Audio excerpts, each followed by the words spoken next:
Kita semua telah memahami bahwa syarat sah diterimanya sebuah amalan adalah al-ikhlas dan al-ittiba. Al-ikhlas yaitu memurnikan maksud dan tujuan beribadah hanya kepada Allah dan hanya untuk Allah. Dan al-ittiba yakni meneladani, mencontoh Rasulullah Shallallahu Alaihi Wasallam. Namun, usaha kita sebagai seorang mukmin tidak berhenti sampai di situ. Tugas kita bukan sekedar menyelesaikan sebuah amalan, karena ternyata ada tugas yang lebih berat dan tidak kalah penting dari sekedar beramal, yaitu mempertahankan pahala amalan agar tidak terhapus sia-sia. Karena seikhlas apapun kita beramal, sebaik apapun kita telah berusaha mencontoh Rasulullah Shallallahu Alaihi Wasallam, tetap saja potensi terhapusnya pahala amal sangat bisa terjadi pada semua orang. Oleh karenanya, kita harus terus mengingatkan diri kita, keluarga kita, dan kaum muslimin agar tidak sekedar puas setelah beramal. Lebih dari itu, kita berharap agar Allah menerima amalan kita, serta merasa takut apabila amalan kita tidak diterima. Berikut ini ada beberapa perkara yang bisa mengurangi bahkan menghapus pahala amalan yang terkadang kita lakukan tanpa kita sadari. Perkara-perkara ini harus kita ketahui untuk dapat kita hindari. Yang pertama, merasa ujub atau bangga terhadap diri sendiri. Dari Abdullah bin Umar radhiyallahu anhu, Rasulullah Shallallahu Alaihi Wasallam bersabda, ada 3 hal yang dapat membinasakan seseorang. Di antaranya adalah merasa ujub terhadap diri sendiri. Hadis ini Hasan. Syekh Muhammad bin Salih Al-Utsmanin rahimahullah mengatakan, ujub itu bisa membatalkan atau menghapus pahala amalan seorang hamba. Sebagai contoh, jika kita dimudahkan Allah untuk sholat tahajud, maka jangan langsung memandang remeh orang yang kesulitan bangun malam. Jika kita dimudahkan oleh Allah untuk bersedekah, jangan langsung memandang remeh orang yang jarang terlihat bersedekah. Karena barangkali mereka yang kita pandang remeh memiliki amalan tersembunyi yang mereka lakukan dengan ikhlas, yang hanya Dia dan Allah yang mengetahui. Karena pada dasarnya semua ibadah yang kita lakukan dan semua prestasi yang kita raih semata-mata karena taufik, pertolongan, dan kemudahan dari Allah Azza wa Jalla, bukan berasal dari kehebatan kita. Yang kedua, menzalimi dan menyakiti kaum muslimin. Rasulullah Shallallahu Alaihi Wasallam bertanya kepada para sahabat, apakah kalian tahu siapa orang yang bangkrut itu? Para sahabat menjawab, orang yang bangkrut itu adalah yang tidak mempunyai dirman maupun harta benda.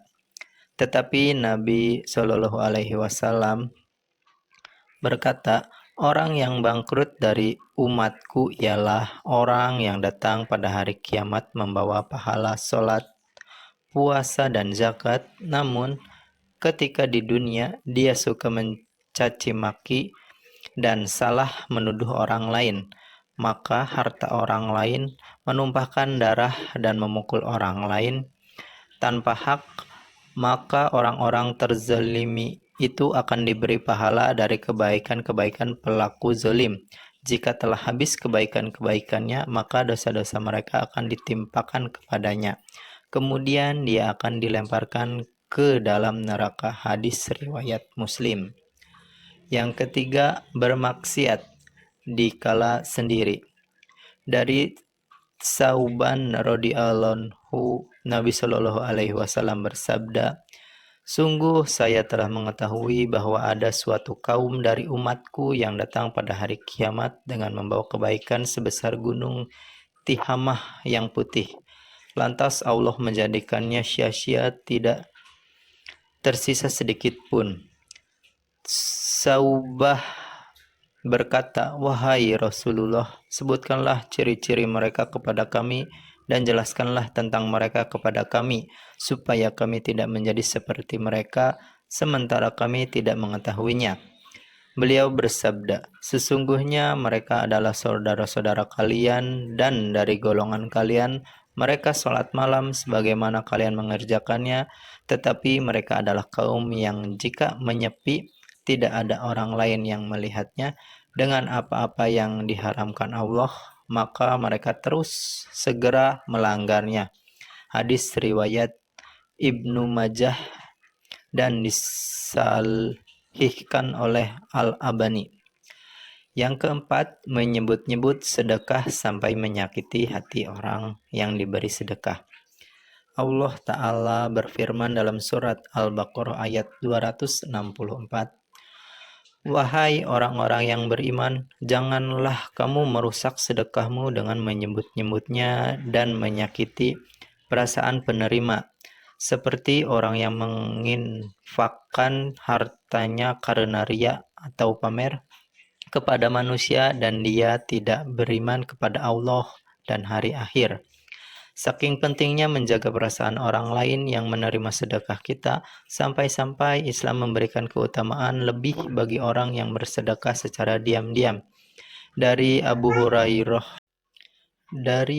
Hurairah radhiyallahu anhu, Rasulullah shallallahu alaihi wasallam bersabda, 7 golongan manusia yang mendapatkan naungan Allah pada hari kiamat, di antaranya adalah seseorang yang bersedekah dan menyembunyikan sedekahnya, sampai-sampai tangan kirinya tidak mengetahui apa yang disedekahkan oleh tangan kanannya. Muttafaq alaihi.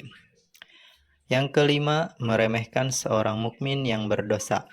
Di antara perkara yang dapat mengurangi bahkan menghapus pahala amalan selanjutnya adalah meremehkan seorang mukmin yang berdosa dengan mengatakan bahwa orang seperti fulan tidak mungkin diampuni Allah Azza wa Jalla, dengan menyebut individu orang tersebut.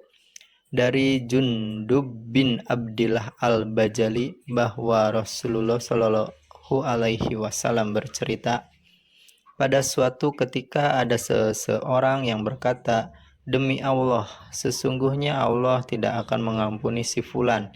Sementara Allah berfirman, siapa yang bersumpah dengan kesombongannya atas namaku bahwasanya aku tidak akan mengampuni si fulan, ketahuilah, sesungguhnya aku telah mengampuni si fulan dan telah memutuskan amal perbuatanmu. Kurang lebih begitulah sabda Rasulullah Shallallahu alaihi wasallam. Imam Muslim rahimahullah berkata bahwa hadis tersebut adalah larangan membuat seseorang putus asa dari rahmat Allah Azza wa Jalla. Para ulama menjelaskan tidak boleh seseorang yang merasa salih mengatakan kepada saudaranya dengan menyebutkan individu orang tersebut bahwa orang seperti fulan sudah pasti masuk neraka. Orang seperti fulan sudah tidak mungkin masuk surga. Orang seperti fulan tidak mungkin diampuni Allah. Atau kalimat-kalimat yang semisal dengannya. Karena ucapan seperti ini mendahului keputusan Allah dan meremehkan seorang muslim, serta merasa diri sudah baik. Karena hal ini dapat menyebabkan terhapusnya pahala amal. Yang keenam, menyekutukan Allah. Allah Ta'ala berfirman, dan sesungguhnya telah diwahyukan kepadamu dan kepada nabi-nabi yang sebelummu, jika kamu berbuat syirik, niscaya kamu akan terhapuslah amalanmu dan tentulah kamu termasuk orang-orang yang merugi.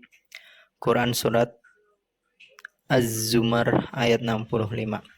Imam At-Tabari rahimahullah menafsirkan, maksudnya jika engkau berbuat syirik kepada Allah wahai Muhammad, maka akan terhapus amalanmu dan engkau tidak akan mendapatkan pahala jika tidak mendapatkan balasan kecuali balasan yang pantas bagi orang yang berbuat syirik kepada Allah.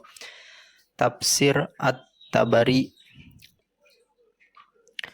Kesyirikan adalah pelanggaran paling fatal kepada hak Allah Azza wa Jalla, sehingga Shallallahu alaihi wasallam yang terjamin maksum pun terkena ancaman dalam ayat ini, apalagi kita manusia biasa yang penuh dosa.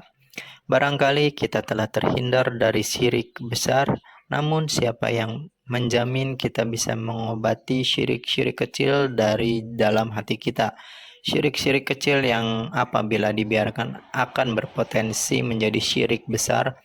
Wal iyadzubillah. Akhirnya, semoga Allah Azza wa Jalla memberikan kita taufik untuk senantiasa ikhlas dalam beramal dan menjauhkan kita dari perkara-perkara yang dapat menghapus pahala amal. Amin.